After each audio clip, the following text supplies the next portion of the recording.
You've probably heard about the Salem Witch Trials of 1692. On the surface, seems like a pretty straightforward story. Superstition, wild accusations, and a really tragic ending.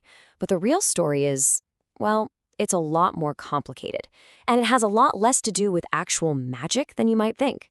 So let's take a closer look and see what really happened. This number, 20, it's really the most important number in this whole story. It's the number of people who lost their lives during this terrible time. 19 of them were hanged, and one poor man, he was actually pressed to death. But here's the thing. The reason all those people died, it wasn't really because of witchcraft. It was this tragic mix of all sorts of things. Fear, politics, pressure from the community. It was like a perfect storm that just swept through this small village and turned it into a place of pure terror. Okay, so to really get what happened, we have to kind of zoom out and look at the world they were living in. Because the whole Massachusetts Bay Colony at that time, well, it was a society that was right on the very edge. Just try to picture this. You're dealing with three huge fears all at the same time. First off, your government is just gone. The King of England took away the colony's legal charter, so there were no stable laws, no one really in charge. Then, on top of that, there's a really brutal war happening on the frontier. You've got scared refugees showing up in your town all the time.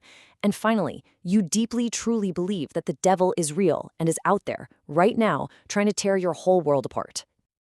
And here's a really interesting piece of the puzzle. There was this popular book written by a very famous minister named Cotton Mather. And in this book, he described exactly how a person who was bewitched was supposed to act. Having fits, screaming, making strange movements. And guess where that book was? It was right there in the home of Reverend Paris, the minister in Salem Village where everything started. It basically gave people a script for what witchcraft was supposed to look like. So that was the big picture, what was happening all across the colony. But to really get to the heart of the trials, we need to zoom in on the town of Salem itself. Because this wasn't just any community having a hard time. This was a village that was already, in a way, at war with itself. The first thing to know is that Salem was really two different places. You had Salem Town, which was right on the coast.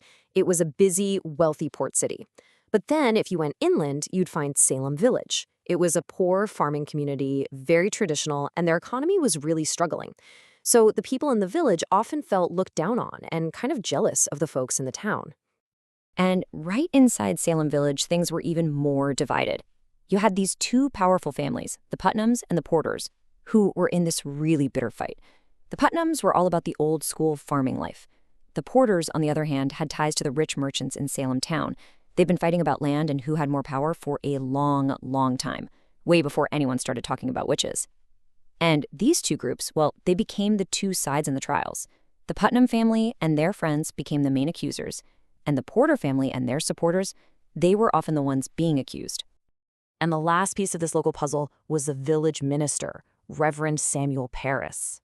Now, he was a very strict and, honestly, a very difficult person. Instead of trying to bring people together, his Sunday sermons just seemed to make all the fighting in the village even worse. He basically created the perfect, tense atmosphere for this whole crisis to explode, and it started right in his own house. All right, so you've got this whole society that's super stressed out and a village that's already fighting with itself. It's like a powder keg. All it needed was one little spark to make the whole thing blow up. And that spark finally came in the winter of 1692. It all began when a couple of young girls in Reverend Paris's home started acting very strangely, having these weird fits. People pushed them to say who was hurting them, and they finally named 3 women. And just look at who they picked. Tituba, who was Reverend Paris's enslaved servant, Sarah Good, a woman who was homeless, and Sarah Osborne, an older woman who kept to herself. They were all outsiders, right? They had no power, no one to defend them. They were the easiest people to blame. So when these women were questioned, 2 of them said, no, we didn't do anything. They denied it all. But Tituba, she was probably under a ton of pressure. She confessed. And she didn't just say, I did it. Oh no. She told this incredible story about meeting the devil and how he had a book, and, this is the most important part, that there were 7 other witches in the village whose names were in that book. And just like that, everything changed. This wasn't a small problem about a few outsiders anymore. Suddenly, it was a giant hunt for a huge conspiracy of witches. The panic was on. Everyone wanted to know, who were the other people in the devil's book? So all this panic and all these accusations started to move into the legal system. But remember, the colony's government was a mess, so they had to create a brand new special court just for the witch trials. And this court, it had some really, really bad rules. The biggest and most dangerous rule had to do with something called spectral evidence. Basically, it meant that if someone claimed your ghost or your spirit appeared and hurt them, maybe in a dream or a vision, the court said, okay, that's proof. And you can see the problem, right? How could you possibly prove that your spirit didn't do something? There was just no way to defend yourself. So this set up a truly awful choice for anyone who was accused. The court's logic was that if you confessed, you were on the path to being forgiven, so they wouldn't execute you. This meant you had two options. Option 1, lie. Confess that you're a witch and you get to live. Option 2, tell the truth, say you're innocent, and you would be executed. And here's the absolute proof of that. More than 50 people ended up confessing to being a witch. And the number of them that were executed?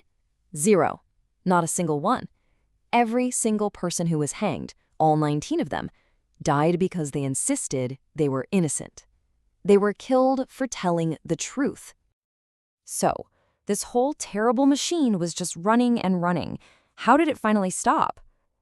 Well, the panic, which felt like it would go on forever, actually fell apart almost as fast as it started. What happened was, the accusers just went too far. They got too bold. They started accusing not just their neighbors or people they didn't like, but really important, powerful people. They even accused the wife of the governor. And that's when the leaders of the colonies suddenly realized, wait a minute, this could happen to us. Right around the same time, a really smart and respected minister named Increase Mather started speaking up. He argued that you just couldn't trust spectral evidence.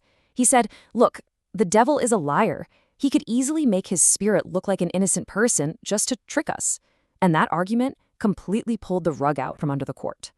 So now the governor's own wife had been accused, and one of the most important ministers was saying the trials were wrong. So the governor moved fast. On October 3rd, Increase Mather's book came out. Just a few weeks after that, the governor shut down the special court for good. And by the next spring, he pardoned everyone who was still in jail. And the whole nightmare was finally over. And in the end, the biggest lesson from this whole terrible time was probably summed up best by Increase Mather himself. He wrote that it's better for 10 guilty people to escape than for one innocent person to be punished. And that idea, that became a really important part of the American justice system.